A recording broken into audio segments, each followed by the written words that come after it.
Yes, hello guys. Magandang gabi po sa inyong lahat. Araw po ng linggo ngayon. At ito po si Annie Sipcon at tayo po ngayon ay may re-reactionan na mahalagang mahalaga at talaga namang ito po ay isa na sa naisisiwalat ngayon, isa na sa lumalabas ngayon na mga topic, no? So, ito po ay tungkol kay Marcoleta, no? Na kaya pala siya ay talagang protekta sa mga diskaya. Na bawat hearing na lang ay lagi niyang isinisingit ang mga diskaya na talagang mapasama ito sa Witness Protection Program. Na talaga hindi niya ito pinapabayaan. Yun pala ay malapit na ito sa kanyang buhay. No, sa kadahilanan nga na ang kanyang asawa, ang kanyang kabiyak, ay part ng mga diskaya. No? So, ito nga ang asawa ni Marcoleta ay insurance na hawak ng mga, may hawak sa mga diskaya or talagang hawak din ng mga diskaya. No? So, pakinggan natin para malinawan natin ang mga bagay-bagay dito sa balita. No? Pakinggan natin. Alang ha. At masarap. Del Monte tomato sauce. Nabisto ang koneksyon ng asawa ni Senador Rodante Marcoleta sa insurance company ng mag-asawang Curly at Sara Diskaya, ang naturang insurance agency. Kabilang pa sa top 10 insurance company sa bansa. Narito ang Agenda Weekend Report ang naturang insurance agency. Insurance company pala ng mag-asawang Marcoleta. May connect ang asawa ni Marcoleta. No, so yung pala guys, kaya pala sabi ko na nga ba ako rin nagtataka bakit may kaugnayan ka ko tong dalawang to.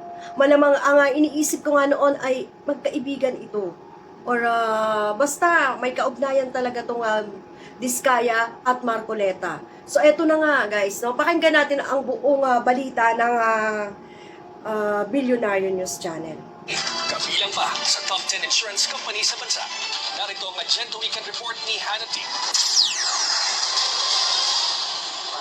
Konektado ang asawa ni Sergio Rodante Marcoleta sa mga insurance na ginamit ng mga diskaya. Pata is a notarized acknowledgement na nakalap ng Billionaire News Channel.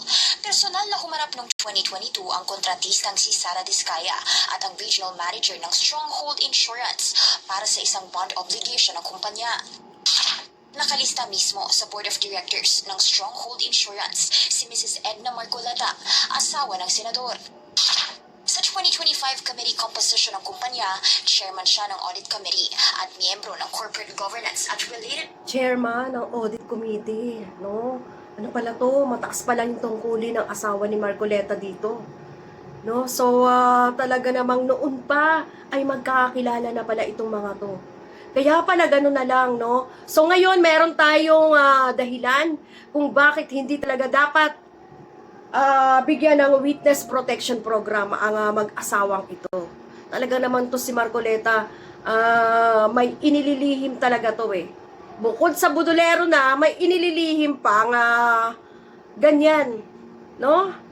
Na yung kanyang asawa pala ay pinoprotektahan dahil nga sa kakaprotekta niya ngayon ay, ayan, nabunyag din. So, ano ka ngayon, Marcoleta? Isa pa, meron ka ng subpina. Hindi, wala pang subpina. Maaari kang padalhan ng subpina dahil sa pinaggagawa mo yan. Bukod sa pinoprotectionan mo ng maigi ang mga diskaya, ay meron ka pang itinanim na witness. No? Na alam naman natin, kitang-kita naman natin ang pagdalaw nga ni Sara Duterte sa iyong opisina. Sa opisina ng Senado. Sa Senado, dumalaw mismo si Sara at nakausap ka. So, pagkatapos noon, ayan na, meron ng lumitaw na witness. So, ibang klase ka talaga, Marcoletang gumawa, tumahitahi ng mga bagay-bagay, lalong-lalo na sa mga katiwalian. Okay? So, ayan. Sangkot din pala sa corruption ang iyong pamilya. Okay? So, pakinggan pa natin. credit transactions. Kabilang din si Edna Marcoleta sa 2023 Board of Directors ng Milestone Guarantee and Assurance Corporation. Wow! Elected siya bilang non-executive director noong 2016. Nakalagay din sa records ng kumpanya ang kanyang affiliation sa Congressional Spouses Foundation Incorporated noong panahong kongresista pa si Marcoleta sa Sagip Party List. Ang Milestone Guarantee and Assurance Corporation ang naglabas ng retention money bond noong 2024 na nagkakahalaga ng 19.29 million para sa Elite General Contractor, kumpanya ng mga diskaya. Ang bond ay kaugnay ng flood mitigation maintenance at construction ng road dike sa mag-asawang Tubig River, Sitio Dique sa Nauhan Oriental, Mindoro na may kabuang halaga ng 192.9 million.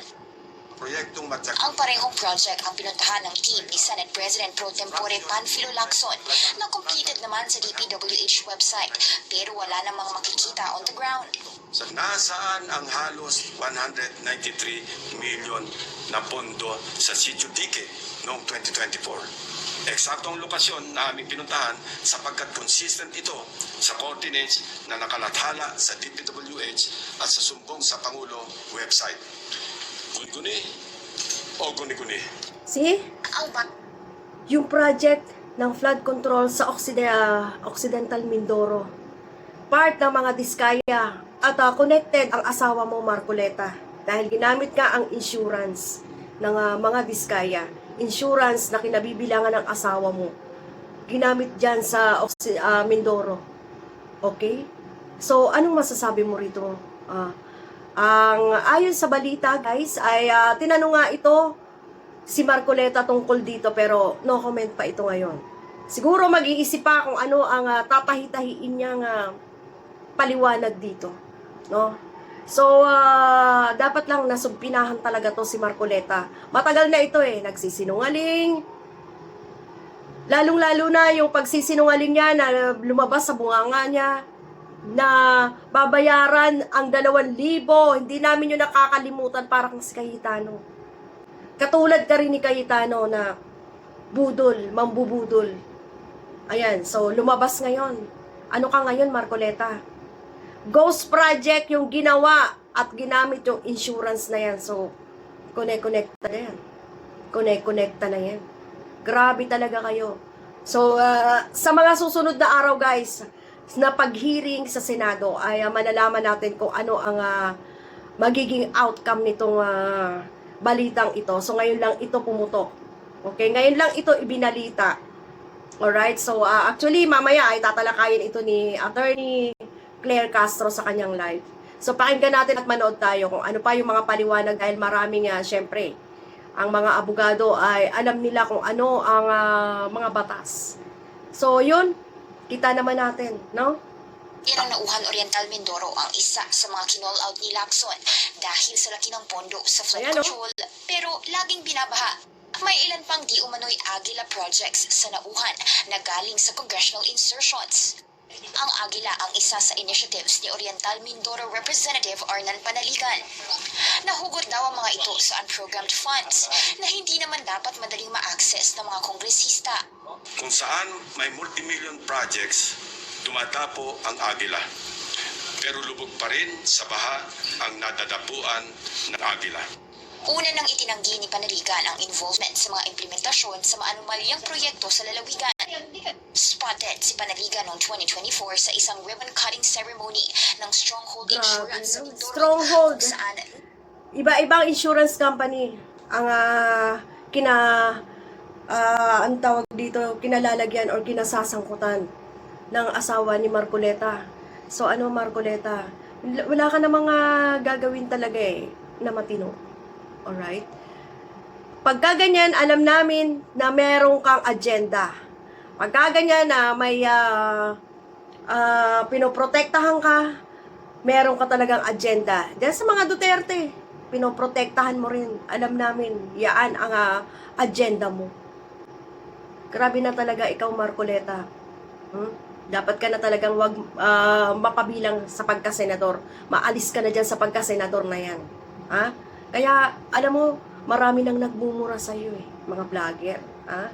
Di ka na makasagot-sagot ngayon Grabe na yung kaanuhan mo. Kasamaan mo. Okay? So, dawit ka ngayon. Dawit kayo ngayon. Nakikinabang kayo pala sa mga diskaya. So, yun lang po ang ating nakalap ngayon, ang ating content ngayon. At maraming salamat po sa panonood. Sana po ay subaybayan nyo rin po ako. Salamat at until next video. Thank you.